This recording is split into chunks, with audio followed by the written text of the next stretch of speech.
Hey guys, Lady Liberty Stacker. I am back again from my meal. I just made scrambled eggs in a demo for a viewer that was interested in some cast iron.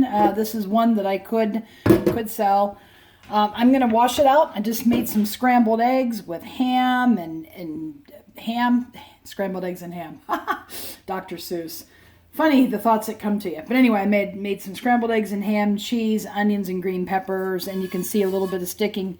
Actually, it was non-stick at the time. I ate my breakfast. It's been a little time has passed, so we're going to go ahead and clean it out. I'm going to use a silicone pad for the base of my sink. I'm going to go ahead and heat up the water. You want the water lukewarm to hot, depending on the temperature of your skillet. And this is basically how I clean it. I have chainmail here, like so, and I have a Scott-Brite non-abrasive. There's two types. This one is a non-abrasive that you can use on cast iron, and of course the chainmail. You can get this at Amazon to clean. Make sure don't put it in your disposal like my son did. That didn't work out real well. So now what we're going to do is we're going to kind of rinse this off the spatula. Easier for the dishwasher to clean it. And we're going to go ahead and add some of the water now in the skillet. Basically, I'm just going to take this pad around and take this off. The skillet's down to a point where I can handle it without a grip. When it gets, the longer it's in use, the hotter the handle does get. You need to protect yourself. There, it's just lukewarm water, and that's all you do. You don't use any soap at this stage of the game. The only time I ever use soap is when I'm newly stripping a cast iron pan and I'm neutralizing with vinegar and Dawn. I'm neutralizing the lye that I used maybe in the Easy Off oven cleaner or the lye bath, whichever method that I chose to use depending on the circumstances. And I think this one is pretty clean. So it's very smooth surface, extremely.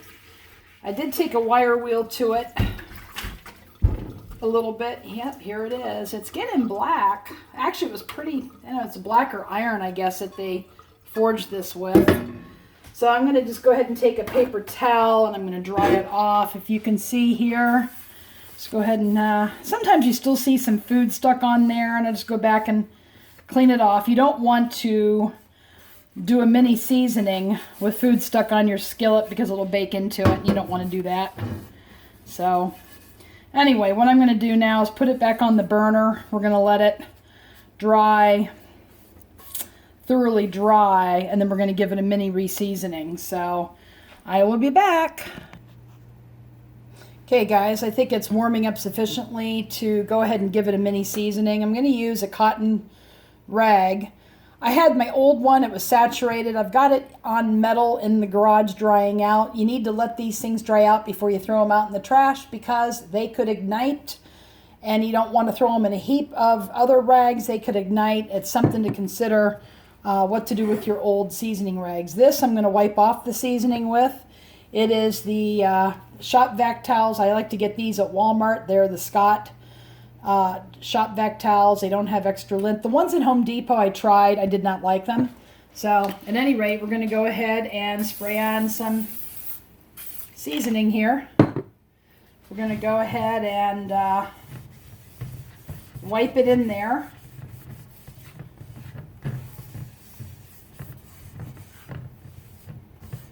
We're going to do the top, the rim, the handle. I'll go ahead and wipe off the handle so you can see. I don't know if you can see me what I'm doing there.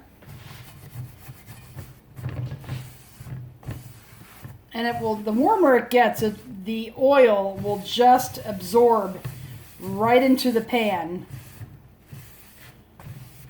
And I'm wiping. Put it on, spread it around with your cotton rag, then wipe it off with your shop vac towels. And here I'm going to do the same thing. Getting warm there. Sometimes it'll pick up There, crumbs from the stovetop. And so you can see that residue from the initial seasoning.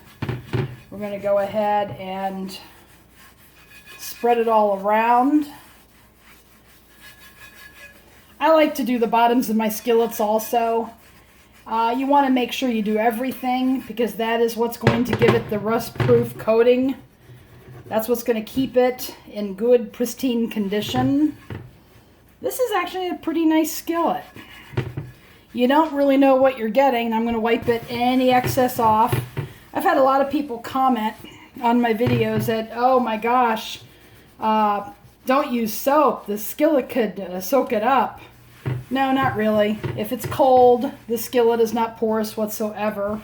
The only time cast iron becomes porous, it's when it's in a heated state. All right, so I'm just going to do just a little more here. Just a little more. Rub it in there. Nice thin layer. This is a brand newly done, I should say, skillet, so I'm a little anal about it. Extra picky. Especially if I know somebody may purchase this. Just want to make sure it's just right. I'm going to wipe that off again.